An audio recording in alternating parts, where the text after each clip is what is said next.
You're listening to the Lancelot Experience, putting the human into tech recruitment. So this morning, I'm with Mr. Paul King, Director of Amazon and Executive Coach. Paul, good morning. Good morning, Jim. How are you? Yeah, doing very well, thank you. Now, Executive Coach, how long have you been a coach for? So I've been doing executive coaching for about 2 years. I have been coaching for, I would say I've been coaching for more than 10 years. I've been managing teams for like 15 plus years, and I've always been interested in taking a coaching approach to how I'm working with my people. And so I would say coaching 10 years maybe, kind of getting certified and doing it, let's say, professionally for the last 2 years. So if you were a coach before you were qualified, therefore, does qualification matter? Qualification, I think, does matter. It matters because when you get qualified with an accredited organisation, it's a minimum standard. In order to... So are you saying you weren't a good coach before? I'm saying I was a good coach. I'm saying since I did the accreditation, I'm a better coach. And the more that I continue to learn and, do these qualifications, if you like, and learn, the better the coach I'm going to be. It's not like anyone's ever perfect at anything. I think part of the kind of coaching philosophy is this notion of continuous improvement and continuous learning, and that's something I'm a really strong believer in. Now, I thought that one of the essences of coaching is that people can sort of solve their own problems. Is that true? Yes, the basic tenet, if you like, of coaching is that the coachee or the client has all the answers. The goal there is to enable and empower the client to figure that out themselves. I always refer to sports when I think about it because I think it's really easy to relate to. I could, if I'm coaching Rafa Nadal, for example, in tennis, I'm not going to hit the ball for him. It's not going to win him any tournaments, is it? So he has the ability. He has he just needs to have the right mindset and the right level of coaching in order to help him to learn how he can hit the ball or how he can win matches and, et cetera, those kind of things. I mean, I get that from a performance perspective, but of course nowadays with sports people, they've got a psychologist as well. So are you saying that I need a coach to help me with my practical skills, or is it more about what's going on in my brain?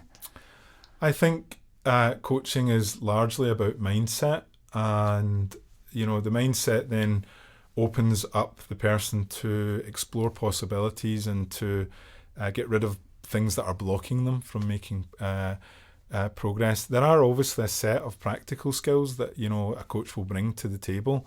I like to think that what I'm doing isn't, I don't want to coach someone forever. I want them to learn mechanisms and models that help them to be able to progress and effectively coach themselves in a given situation. Simple example of that might be, just whenever they're having to make a decision about something, maybe they want to change something in their life, a simple framework. There's something, for example, called the pain gain model. So we might work through something like that, and then when they make future, that allows them to then assess what's the pain of doing nothing, the gain of doing nothing, the pain of doing something, and the gain of doing something. That helps them to process it, and then makes it easier for them usually to make a decision. That's one example. Now that framework and that model stays with them for the rest of their lives. So they've then got some tools and hopefully the mindset through the coaching to be able to actually, then approach new changes in their life, and make decisions in their future, but based on the experience they've had through coaching. I mean, you mentioned the word change there, but let's be honest for a second. Most people never change, do they? They just continue with the same bad habits they've always had.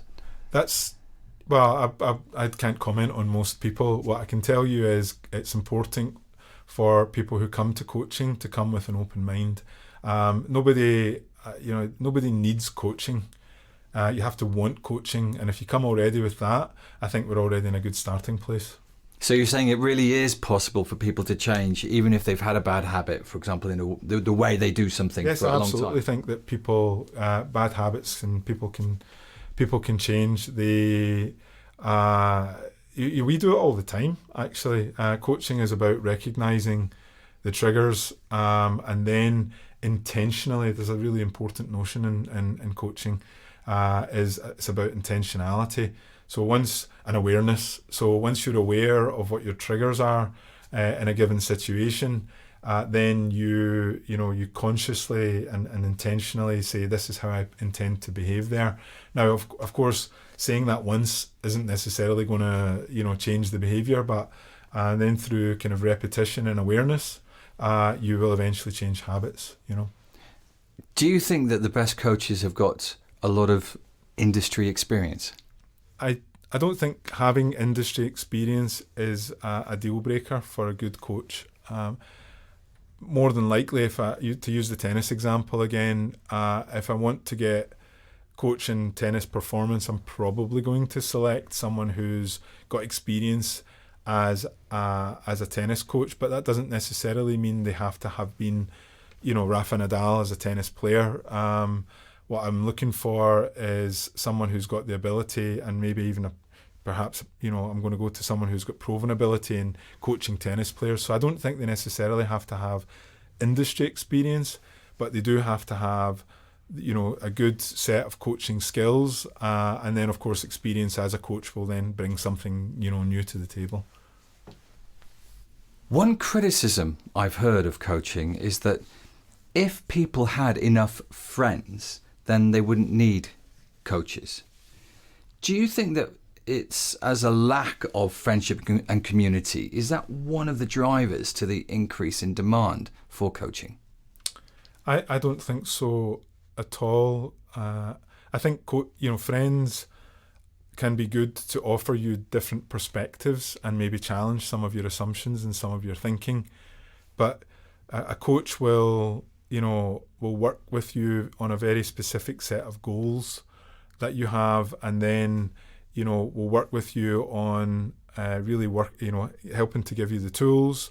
Will keep you accountable for the actions that they'll help you to come up with the right actions and the right steps to take, and then keep you accountable for that throughout the process, and really get into your mind and what's blocking you. What I think friends can do and will do, again, I'm not I'm making sweeping generalizations here, but a friend will for sure offer you a different perspective. What the coach will do is help you really explore those perspectives and open your mind, and then drive actions and hopefully results from that. Because I feel as though I have got some good friends who almost are coaches. Somehow I sort of feel the way they certainly treat me as sort of a dummy client. And because they are a friend, maybe I'm more honest with them, perhaps, because I trust them. For sure. There's a big part of coaching which is, empowering questions. So if your friends are offering you, they're asking questions and that are helping you to get a new perspective on something, that's definitely helping you. But I'll reiterate that, then, something in coaching called forwarding the action, then, coming up with what's the right next step and the right action, and then, that's smart, setting smart goals, and then, following up on that, driving the actions and things like that, is one, key difference as an example. I think the other thing, that your friends might perhaps do is give you that different perspective, but what they won't seek to do, which a coach will do, or they might, but a coach will absolutely do, is try to understand what are the interpretations, what are the assumptions, what are the inner blocks that you've got that are stopping you. What can you give me an example of an inner block? An inner block, for sure. Well, here's a classic one. That'll never work. People will often, say, I'm not going to waste my time trying something because the last time I did it, it didn't work. It's a classic assumption that many of us make. If you talk to my wife, my wife has plenty of those. And so I think those kind of things a coach will challenge and say, well, what about, what makes you think that that's the case? As an example, what makes you think that, and they'll challenge the assumption and then maybe explore possibilities, for this round. I'm not being very specific there. Are you talking about like that. a fear of failure? Is that? Fear of failure can be one inner block, and it's obviously quite a common one. Or feeling powerless is another example. The classic, the lowest level of energy. Coaching is a lot about energy as well, and what you bring to the table in terms of your energy. And so if you come with a victim mindset, there's nothing I can do about this, it'll never work, then coaching hopefully, will try to elevate you out of that victim mindset and show you that there's actually possibilities and that there's things that you can do and you can control. People always laugh at me because I'm always talking about being a master of your own destiny, and I think coaching is very much about that. That's quite empowering. I wonder if the fact that in Luxembourg, big financial sector, but it's the way that these companies operate is often not the way that you describe. It's often filled with people who are doing rather small areas of responsibility, repeated again and again and again. I can imagine it's quite crushing, in fact. What would your advice be to people who are looking at themselves maybe in a financial sector job and thinking, oh gosh, I do feel trapped. I do feel like a victim. I think there's lots of things that people can do. I think first of all, understanding what it is that's driving that feeling. Getting to the root cause of why someone feels trapped. There can be many reasons for that. Maybe the classic one usually in a work context is feeling like this desire to kind of, get promoted or grow up in their career or potentially take more responsibility. And often people will sit within themselves and feel powerless or feel like they have no control to shape that. So I think first things first, understand what's driving that. Is it because you feel that your manager won't listen? The question the coach will ask you is, when was the last time you talked to your manager about it? What was your manager's perspective when you brought that to them? And then I guarantee you 9 times out of 10, the answer will be, well, I haven't talked to my manager about it. Okay, what do you think potentially you could do in that situation? Well, I guess I could talk to my manager, but the manager's probably going to shoot me down. How are you going to know if you haven't talked to the manager? What about trying it and not worrying necessarily about the consequences? Those kind of conversations are going to happen all the time. As one example, I think one thing that's really important that I've found with people, that's an example of what I would call a fake dependency or a fake block. A fake blocker, is that's an assumption, classic assumption. There's no point in me doing something, therefore, I just won't take any action. And, I'll say never lose a negotiation that you've never had, right? So have the negotiation and test it out as one example. Often what I find, I'm probably going on, a bit long here, but something I'm quite passionate about, as you can imagine. People haven't figured out exactly what it is that they want to do and where they want to be. And so coaching will bring clarity as to what exactly is it that what is it you want out of your career, what is it you want out of your even potentially your life.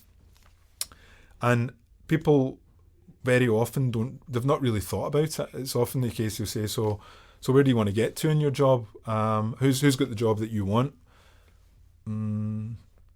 That's a good question. I don't know the answer to that.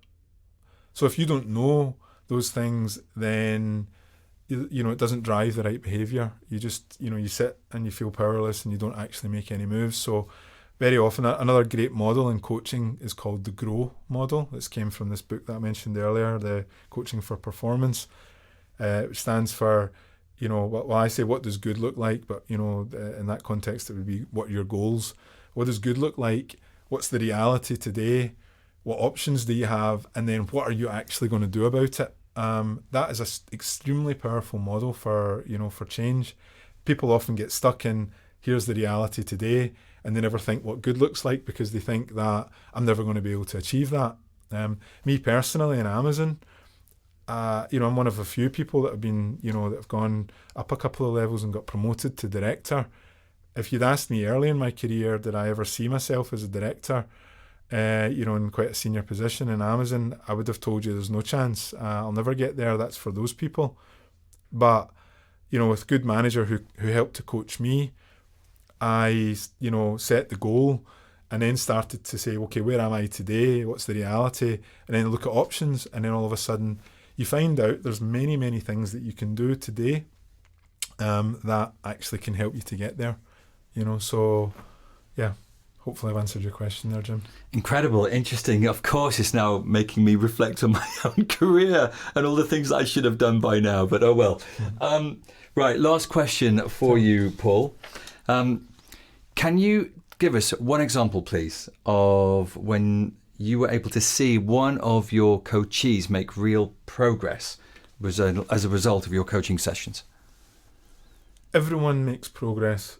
You asked a question earlier on, which is really interesting about, coaching accreditation, and do I think I was a bad coach before and now I'm a good coach? And one really important thing that, coaching gives clients is it's just space to process things internally. And actually, even if just doing that for half an hour, asking people, what do you think about this? You'll very often see people go, that's a good question. And when you hear that, people are starting to go inside and starting to process things and starting to see things from a different perspective and maybe get more clarity. So every single person that comes to a coaching gets at least awareness and clarity. Now, a really good coaching session will then drive outcomes, right? Coaching is outcome based. I'm not attached to the outcome and I'm not attached to the solution, but I want to drive outcomes. So a number of examples of people I've coached who wanted to get to the next level in their career. And there was one person not too long ago who, came to me and said, I want you to coach me on how to get to the next level in my job. And I said, okay, why is it important to you? And what we found out was it was important to him because he wanted to, once he got promoted to the next level, he wanted to then move country and then have a baby with his wife and a bunch of other different things, right? So quite a lot of implications around this promotion. It's like, wow, okay, I thought you just wanted to get more money, or whatever. And then what we started to do when we unravelled it a bit was he didn't need to wait for the promotion to move. He could just move. And actually, maybe he could move with the job. He was afraid to even have that conversation with his manager about potentially joining the job move. So he didn't want to change job, but so he thought this promotion was going to be, I'll get the promotion, then I'll change job. And it's like, well, what about, other possibilities? Could you explore there? And he's like, well, I guess I could move with the job. There's no reason why I couldn't do that. I'm like, okay, what does your manager think about that? I don't know. I've never talked to my manager about it. What's stopping you from talking to your manager about that? Nothing. So he talked to his manager about that. And what we also found out in that process was he'd never had a conversation with his manager about getting promoted. So his manager wasn't even aware of his desire and all these things. So very, very, very simple case. And within 1 to 2 hours together, he came out with talking to his manager about potential move, which turned out is actually a possibility, kicking off the process to get promotion. And his manager was like, oh, I didn't realise you really wanted to do that. And they start to build a plan together and all these different things. That happens all the time. Paul, brilliant. Gosh, very inspiring. I am, of course, now thinking still of my own life goals. Impossible not to with a conversation like this. The best thing is coaches are not perfect either. I constantly having to deal with my own inner blocks and my own challenges. And many times I think one thing I would say about coaching, the process of learning, being coached, then will, even if it's for a very specific goal, will cause people to think questions about all the different aspects in their life. So there's a lot of intangible benefits that I never see, that I'm hoping and assuming that people carry through, through their careers and their lives. That was Paul King, Director at Amazon and Executive Coach. Paul, thank you. You're listening to the Lancelot Experience, putting the human into tech recruitment.